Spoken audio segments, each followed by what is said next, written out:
Shahdad coat में वापडा की इम्कानी निजकारी खिलाफ आल पाकिस्तान वापडा हाइड्रो यूनियन की कॉल पर सेप्को की जानिब से एहतजाजी मुजाहरा किया गया।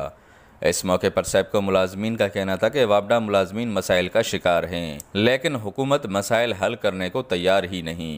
उनका कहना था कि 3 लाइनमैन की जगह 1 लाइनमैन काम करता है, उसके बावजूद भी हुकूमत वापडा की इम्कानी निजकारी के ख्वाब देख रही है। माण्हू जेके असांजा नौकरियुनि मां कढिया विया आहिनि उन्हनि खे पंहिंजनि जॻहियुनि ते पंहिंजनि सर्विसनि में बहाल करणु, 6 महीननि खां लाखड़ा पावर हाउस जे मुलाज़िमनि जूं तनख़्वाहूं बंदि आहिनि, उन्हनि जूं पगारूं, स्टाफ जी शार्टेज जेका 38,000 जॻहियूं वापडा में ख़ाली आहिनि। सो रोज़ हुकूमत इहो आसरा थी ॾिए त अॼु असां भर्ती कयूं, सुभाणे था कयूं, ॿिए ॾींहुं था कयूं। हिकिड़ो माण्हू 8 माण्हुनि जो कमु करे रहियो आहे। उन्होंने हुकूमत वक्त से मसाइल हल करने का मुतालबा किया।